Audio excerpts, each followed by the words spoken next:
the panel has been discussing the spirituality and the forces of God, but I also believe that there are two forces that are here with us. That we do have our God that we can depend on, but there's also a power of darkness that we do need to be aware of.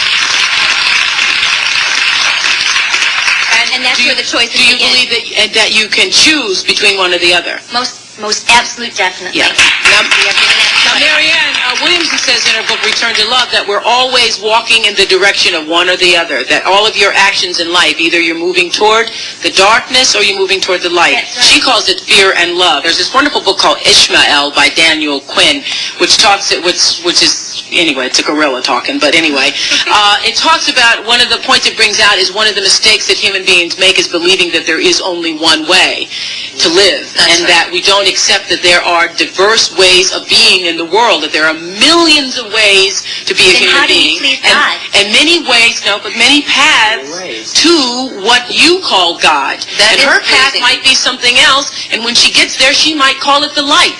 But her loving and her kindness and her generosity if it brings her to the same point that it brings you, it doesn't matter whether she called it God along the way or not. And I guess the danger that could be in that, I mean, it sounds great on the onset, but if you really look at both sides, there couldn't possibly be just one way. What about Jesus?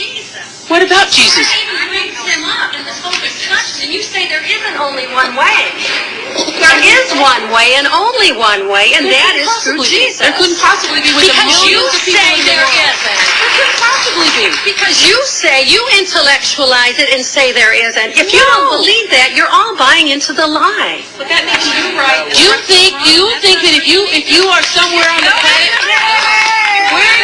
if you're somewhere on the planet and you never hear the name of Jesus, you never hear the name of Jesus, but yet you live with a loving heart, you lived as Jesus would have had you to live, you lived for the same purpose that Jesus came to the planet to teach us all, but you are in some remote part of the earth and you never heard the name of Jesus, you cannot get to heaven, you think? And that is covered in the scriptures too. People are talked about Truly, that. God knows the heart. Does God care about your heart, or does God care about if you call his son Jesus? Well, Oprah, Jesus cannot come back until that gospel is preached in the four corners of this earth. So, figure it out.